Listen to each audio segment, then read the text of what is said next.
इस वीडियो में हम पढ़ने वाले हैं आपकी कक्षा 9वीं का पहला अध्याय संख्या पद्धति। ये आपकी एनसीईआरटी किताब का पहला चैप्टर है, ठीक है। तो मैं आपको बताने वाला हूँ। पहले स्टार्ट करते हैं। इस वीडियो में होने वाली है आपकी एक एक्सरसाइज कंप्लीट, वो भी पहली अभ्यास एक्सरसाइज 1.1। तो स्टार्ट करते हैं। तो संख्या पद्धति क्या होती है? संख्या पद्धति क्या होती है कि ये मतलब संख्या का एक सिस्टम होता है, ठीक है। तो इसे संख्या पद्धति कहते हैं, ठीक है। अब सिमिलरली एक चीज होती है संख्या रेखा। संख्या रेखा क्या होती है? संख्या रेखा आपकी ऐसे होती है, बीच में 0 होता है। अगर इससे इधर जाते हैं तो यहाँ पर पॉजिटिव वैल्यू मिलती है, जैसे कि 1, 2 और अनंत तक जाना है, इंफिनिटी तक। इंग्लिश में इसे इंफिनिटी कहते हैं।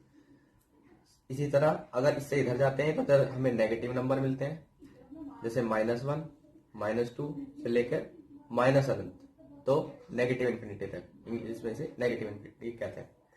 अब इसकी तरह देखते हैं हम अपने नए टॉपिक को। टॉपिक हमारा क्या है? पहले हम समझते हैं कि संख्या कितने प्रकार की होती है, ठीक है। तो जैसे कि आप अपनी किताब खोल लीजिए या नेट से डाउनलोड कर लीजिए एनसीईआरटी की पहला अध्याय, ठीक है। तो जैसे कि हम पहले समझते हैं प्राकृत संख्याएं क्या होती हैं। प्राकृत संख्याएं वे संख्याएं होती हैं जो कि आपकी 1 से शुरू होती हैं। प्राकृत संख्याएं वे संख्याएं जो आपकी 1 से लेकर 1, 2, 3 जो आप गिनती सीखते हो ना, उन्हें ही प्राकृत संख्याएं कहते हैं। इसी तरह पूर्ण संख्याएं क्या होती हैं? पूर्ण संख्याएं आपकी होती हैं जो कि 0 से शुरू होती हैं, 0 से लेकर यहां तक। अब देखो, ये 1 से लेकर अनंत तक थी, ये 0 से लेकर अनंत तक है, ठीक है। इसके बाद आते हैं पूर्णांक। अब पूर्णांक को समझते हैं, पूर्णांक क्या होते हैं। अब देखो, जो प्राकृत संख्या थी आपकी, इनको n से डिनोट करते हैं, n से इनको प्रकट किया जाता है, ठीक है। सिमिलरली अब पूर्ण संख्याएं को किससे प्रकट करेंगे? इसको w से प्रकट किया जाता है। इंग्लिश में शब्द होता है ना w। इसी प्रकार अब पूर्णांक को किससे प्रकट करेंगे और पूर्णांक क्या होते हैं? पूर्णांक मिटाकर दोबारा से लिखते हैं, पूर्णांक संख्या। पूर्णांक ही लिख दो। तो पूर्णांक को इंग्लिश में कहते हैं इंटीजर, और पूर्ण संख्या को होल नंबर, और प्राकृत संख्या को नेचुरल नंबर, ठीक है। तो पूर्णांक क्या होते हैं आपके? पूर्णांक होते हैं आपके नेगेटिव अनंत से लेकर नेगेटिव नंबर, या 0 या 1 से लेकर अनंत तक।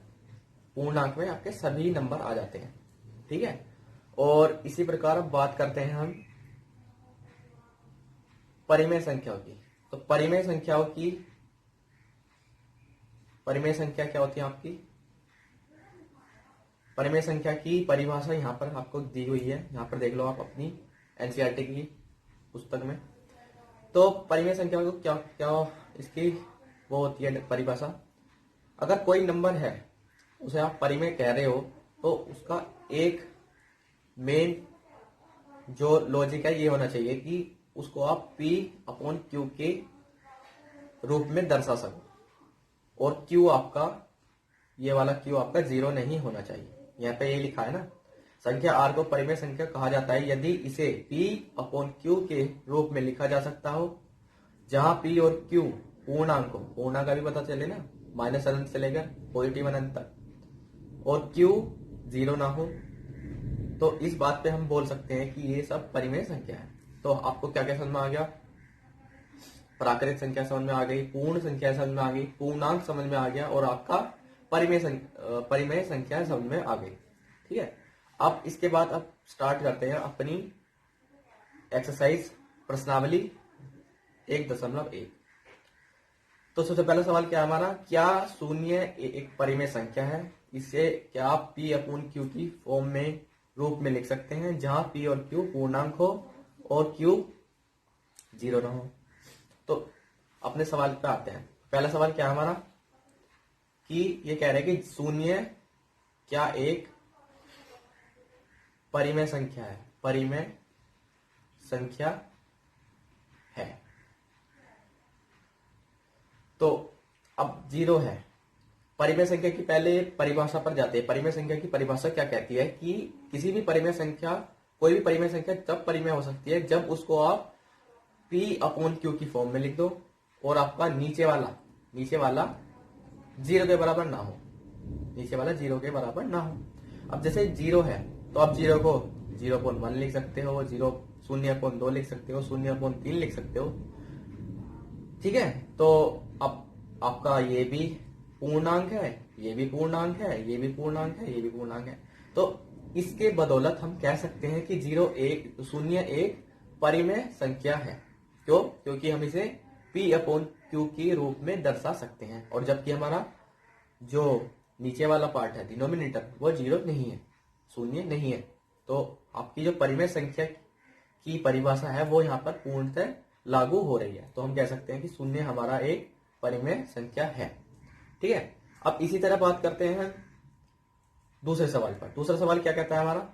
दूसरा सवाल कहता है, आपने अपनी किताब खोल लीजिए, आपको ज्यादा समझ में आएगा अपनी किताब से आप अगर पढ़ेंगे तो। ठीक है, अब दूसरे सवाल पे क्या कहते हैं, 3 और 4 के बीच 6 परिमेय संख्या ज्ञात कीजिए। तो हमें 3 और 4 के बीच 6 संख्याएं ज्ञात करनी है। तो हम कैसे करेंगे? तो इसका एक रूल है, वो समझ लो आप। हम अगर हमसे 6 कह रहे हैं ना, अगर हमसे कितने का 6 संख्या ज्ञात करने के लिए कहा, तो हम क्या करेंगे, 3 और 4 को पहले ऐसे लिखेंगे। ठीक है, अब ऊपर नीचे 7 से मल्टीप्लाई करा देंगे। 7 से मल्टीप्लाई, 7 से गुणा क्यों करवाई? 6 लिखा है ना, तो 6 में 1 जोड़ दो।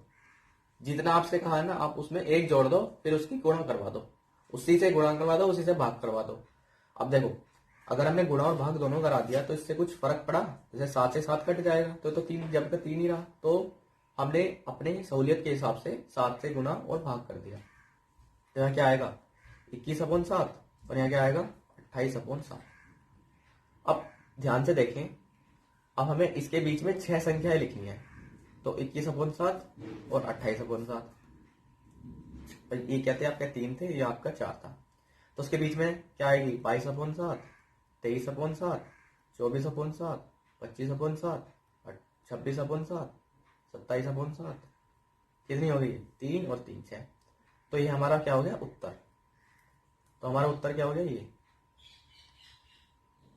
ये हमारी 6 संख्याएं हो गई इनके बीच में। 3 और 4 के बीच में हमारी 6 संख्याएं होगी। रूल क्या कहता है आपका कि आपको जितनी कहा गया है उससे 1 जोड़कर ऊपर नीचे गुणा और भाग कर दीजिए। उससे क्या होगा, आपके जो संख्या है वो उसी रूप में आ जाएंगी कि आपको बीच में जितनी भी संख्या लिखने को कहा गया अपने आप आराम से लिख सकते हैं। अब इसी प्रकार दूसरा सवाल है, उसे देखते हैं। तीसरा सवाल, तो तीसरे सवाल में हमसे क्या कहा गया है कि 3/5, 3/5 और 4/5 के बीच 5 परिमेय संख्या ज्ञात कीजिए। ठीक है, तो कैसे करेंगे? हमसे कितने कहा गया है, 5। तो हम क्या करेंगे, ऊपर नीचे इसकी मल्टीप्लाई करा देंगे, गुणा करा देंगे 6 की, 5+1 कर देंगे ना, 5 जोड़ 1। सिमिलरली यहाँ पे भी ऐसे कर देंगे। तो अब 6 3 18 और 6 5 30, 6 चौक 24 और 6 5 30। ठीक है, यही तो सवाल था हमारा सवाल यही था। तो इसके बीच में कितने लिखनी है, हमें 5 लिखनी है। तो बढ़िया आसानी से लिख सकते हैं। क्या लिखेंगे, 19/30, 20/30, 21/30, 22/30 और 23/30। तो ये 5 हमारे क्या हो गया, उत्तर। ये उत्तर हमारा हो गया। अब एनसीईआरटी की आंसर शीट में पीछे की साइड आपको क्या गिवन है, उन्होंने क्या किया हुआ है कि इसको और इसको 10 से गुणा और भाग कर दिया है। वो भी गलत नहीं है। अगर आप ऐसा करोगे तो आपका उत्तर क्या आएगा, ये उत्तर भी ठीक है आपका।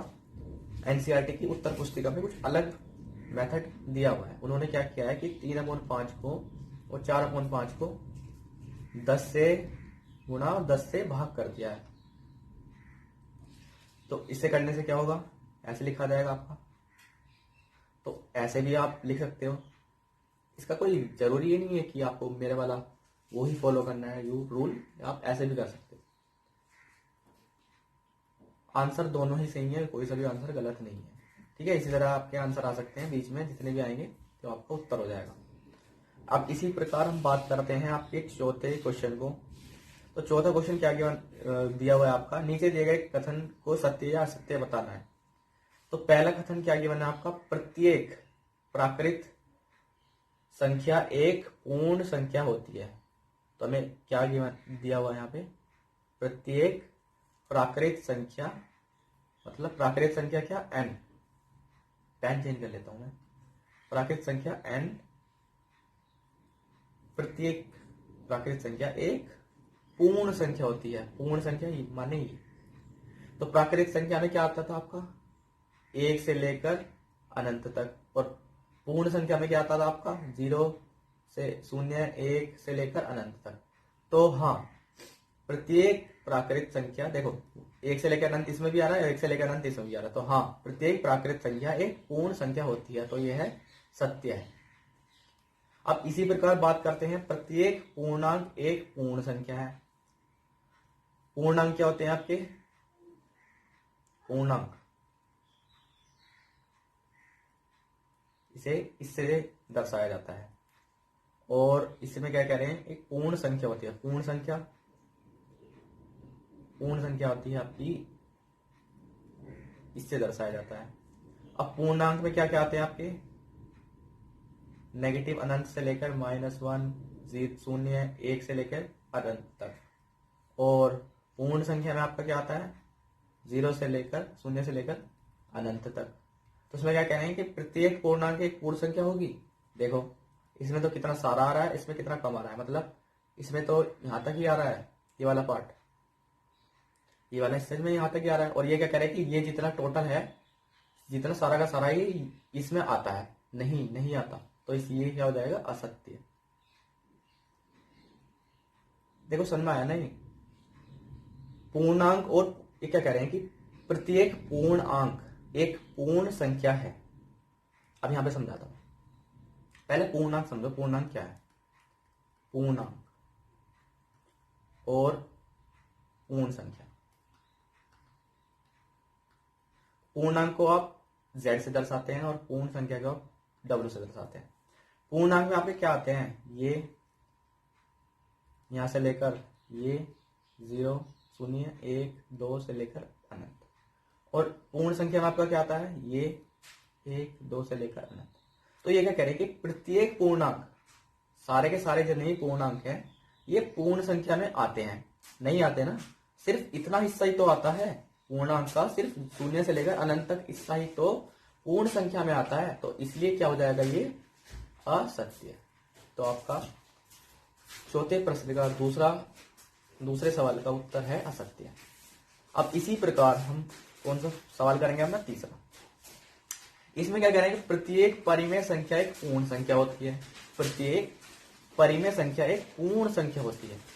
अब आपको परिमेय संख्या की परिभाषा याद होनी चाहिए और पूर्ण संख्या की परिभाषा याद होनी चाहिए। अगर आपको वो याद है तो आप इसको बड़ी आसानी से कर दोगे। परिमेय संख्या, पूर्ण संख्या। परिमेय संख्या लिखते हैं पहले, परिमेय संख्या, पूर्ण संख्या। शायद परिमेय संख्या में आपको नहीं बता पाया अच्छी तरह, तो इस बार अब बता देता हूं। तो परिमेय संख्या आपकी क्या होती है, परिमेय संख्या आपकी होती है